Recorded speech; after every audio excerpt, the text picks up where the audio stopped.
el trastorno bipolar es una enfermedad caracterizada fundamentalmente por la repetición de episodios depresivos y episodios maníacos. Los episodios depresivos todo el mundo más o menos lo sabe identificar, ¿no? Episodios de tristeza, de ganas, apatía, de motivación, pocas ganas de vivir.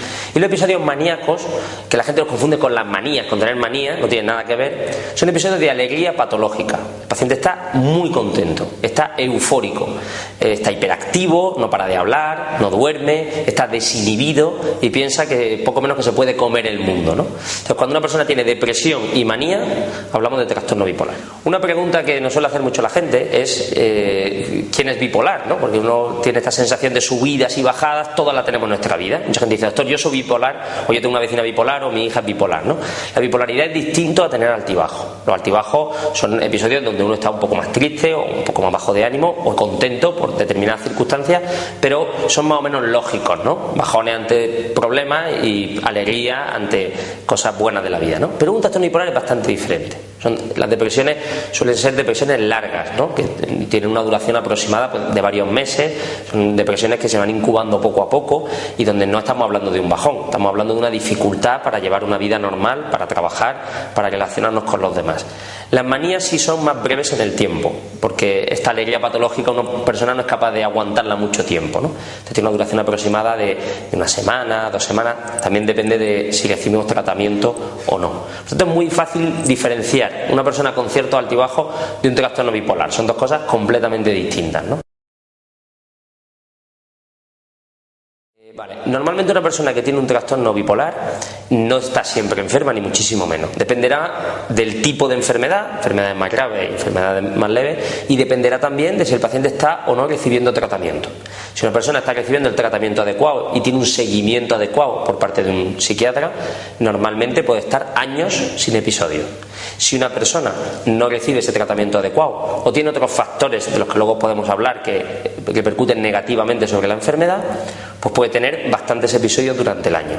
Hay un subtipo de enfermedad que le llamamos ciclador rápido, que son personas que tienen más de 4 episodios al año. O sea, son personas con muchos episodios. Lo normal es, bueno, pues tener algún episodio depresivo al año, y las manías sí suelen darse con mayor frecuencia, con menor frecuencia, perdón. La clasificación más clásica divide el trastorno bipolar en 2 subtipos, el tipo 1 y el tipo 2. El tipo 1 se caracteriza por episodios depresivos y por episodios maníacos, mientras que el tipo 2 se caracteriza por episodios depresivos y episodios hipomaníacos. Episodios hipomaníacos quiere decir que no llegan a tener la gravedad de un episodio maníaco puro, es decir, son pequeños estados de euforia, de hiperactividad, de verborrea, pero limitados en el tiempo y con poca gravedad. Por eso los tipo 2 son más difíciles de diagnosticar, porque muchos pacientes tipo 2 nunca son diagnosticados de trastorno bipolar.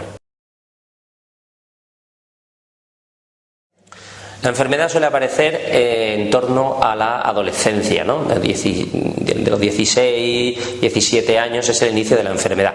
Pero hay un gran retraso diagnóstico. Desde que empiezan los primeros síntomas de la enfermedad hasta que es diagnosticado, hay una media de 10 años. Se tarda mucho en diagnosticar la enfermedad. Por eso, cuando el primer contacto con nosotros, con salud mental, suele estar en torno a los 20 y tantos años, ¿no? Luego hay otros, el trastorno bipolar puede aparecer en cualquier momento de la vida, pero si aparece a una edad muy mayor, seguramente el origen será orgánico, es decir, puede ser secundario al uso de drogas, al uso de algunos fármacos como antidepresivos o corticoides o algunos antibióticos, o puede tener una causa orgánica, ¿no? Por ejemplo, el hipertiroidismo, algunas enfermedades endocrinas o algún tipo de tumores pueden dar un trastorno bipolar.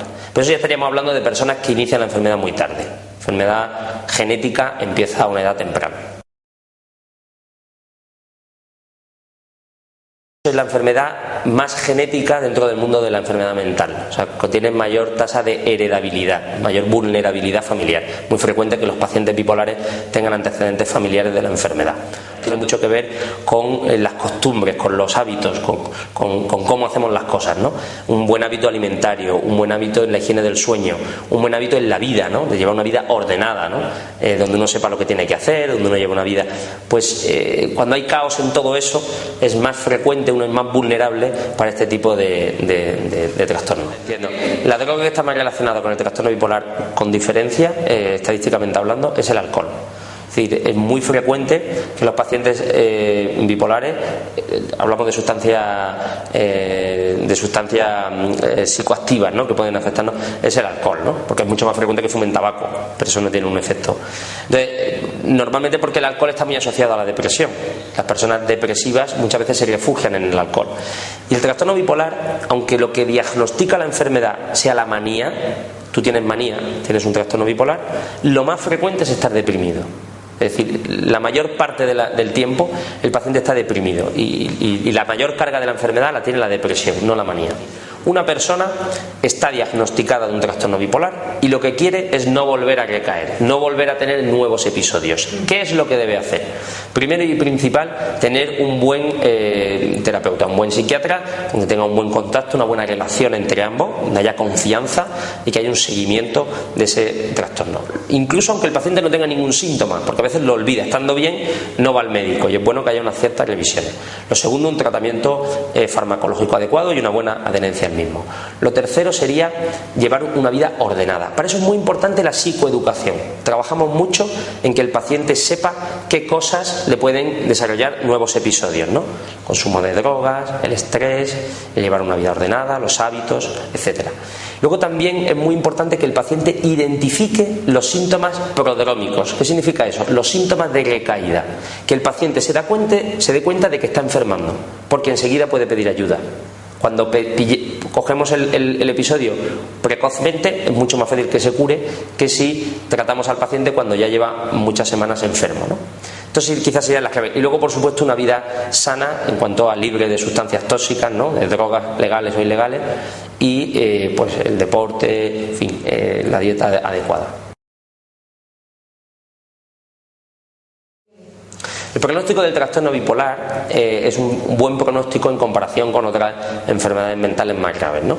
Tenemos pacientes que perfectamente pueden llevar una vida normalizada, pueden casarse, pueden tener sus propias familias. Es muy frecuente tener mujeres bipolares dando a luz, ¿no?, que tenemos que tener un seguimiento con ellas especial por el tema del tratamiento.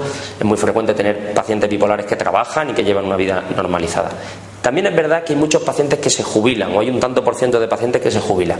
No tanto por la enfermedad, sino también por causas sociales. En el momento en el que estamos, en momentos de tanta crisis económica, el no encontrar trabajo, el estar un poco sometido al paro, pues hace que algunos pacientes sepan que con esta enfermedad pueden jubilarse, ¿no? Y luego hay un subgrupo de pacientes que sí que tienen serias dificultades para llevar una vida normalizada, pero quizás sean los menos. Normalmente en los pacientes bipolares que yo atiendo normalmente en la consulta, percibo que lo que más estigma produce, el mayor grado de sufrimiento en el paciente, no viene tanto de la enfermedad, no viene tanto de los síntomas de la enfermedad, sino como de la sensación de enfermo que tiene el paciente. Ese paciente que piensa que por tener un trastorno bipolar lo lleva con mucha vergüenza, lo lleva de una forma pues muy negativa, ¿no?, muy egodistónica, diríamos nosotros, ¿no? Lo vive como algo realmente grave, ¿no? Cuando realmente, si uno analiza los síntomas que el paciente tiene, esos síntomas no son tan graves ni son tan perjudiciales, ¿no? Es decir, que tiene más que ver con el afrontamiento, por decirlo así, psicológico, ¿no?, con la aceptación de lo que uno tiene, que con la enfermedad en sí, ¿no? Este es un trabajo que hacemos habitualmente en consulta y nos cuesta muchas sesiones conseguir que el paciente vaya entendiendo realmente la gravedad o la severidad de la enfermedad. Es que el trastorno bipolar se está investigando muchísimo en él. Para que os hagáis una idea, en los últimos 10 años, la inmensa mayoría de los tratamientos que se utilizan habitualmente en el trastorno bipolar han aparecido en estos últimos 10 años. La piedra de base es el litio, las sales de litio, que es un tratamiento de los años 50. Llevamos más de 60 años con este tratamiento y, por decirlo así, no está superado, ¿no? Pero junto al litio han salido muchos otros fármacos que en los últimos años están dando un mejor pronóstico de la enfermedad, ¿no? Y sobre todo porque cuanto más arsenal terapéutico tengamos, más posibilidades tenemos de tratar a nuestros pacientes. No todos los pacientes responden a los fármacos, a las mismas dosis y a los mismos tratamientos, ¿no? Por tanto, yo creo que hay muchos motivos de esperanza porque se está investigando bastante y se están buscando nuevas dianas terapéuticas para pacientes con esta enfermedad. Quizá, por decir cosas que todavía nos queda por mejorar mucho, sería la depresión bipolar. pacientes con depresión dentro de un contexto bipolar tienen la dificultad de que al utilizar antidepresivos en ellos a dosis altas pueden virar hacia un episodio maníaco. Hay un viraje maníaco. El uso de antidepresivos en esta gente hay que estar con un seguimiento adecuado. Y por desgracia la depresión bipolar es lo más grave o lo más difícil que tenemos para tratar. Y están intentando sacar nuevos fármacos específicamente para depresión bipolar. Es una enfermedad que se caracteriza por tener episodios y altibajos muy bruscos en el estado de ánimo. Pues puede tener el mito gente que lo confunde con otras cosas, ¿no? La gente habla de la doble personalidad, ¿no? O esta persona a veces está muy bien y a veces está muy mal, ¿no? O tiene cambios muy bruscos de carácter. Eso lo puede relacionar con que la persona sea agresiva, que para nada lo es, o con que esa persona, pues de alguna forma, no se pueda uno confiar en ella, ¿no? O sea muy inestable, o sea muy irritable. Es cierto que eso sucede en los episodios de enfermedad, pero como decía al principio, los episodios de enfermedad son breves en el tiempo y no ocupan la inmensa mayoría del tiempo de un año, ¿no? La inmensa mayoría del tiempo el paciente está eutímico, está estable o tiene síntomas subdepresivos con los que uno puede convivir y puede llevar una vida bastante normal. Por tanto, hay un mito de que la persona es muy inestable, muy irritable, muy influenciable, muy alto, y esa no es la realidad. La realidad es que el paciente está la inmensa mayoría del tiempo bien, momentos puntuales pues tienen una recaída. También hay un mito relacionado con que la persona no puede trabajar, por ejemplo, porque va a estar mucho tiempo de baja laboral, o que la persona no puede tener una relación afectiva estable, ¿no? Una familia a largo plazo, porque no va a estar capacitado ni para tener esa relación ni para cuidar unos hijos. La realidad es bien distinta. Tenemos pacientes bipolares que trabajan perfectamente, tenemos pacientes bipolares que son padres, que son madres y que cuidan de su hijo perfectamente, ¿no? Por tanto, esa sensación de inestabilidad luego en la práctica diaria no es real.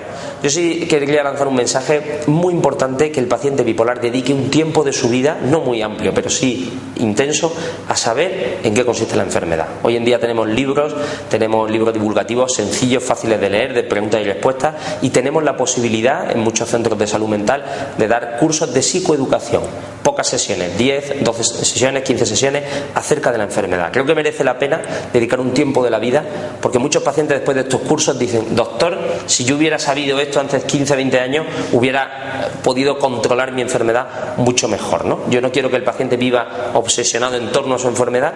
Dedicar un poco de tiempo a la formación creo que es básico para conseguir estos pacientes de muy buen pronóstico, ¿no? Que son prácticamente una vida normalizada igual que cualquier otra persona. Muchos pacientes tienen una buena relación y es fácil encontrarlo, porque prácticamente en todas las provincias andaluzas hay una asociación.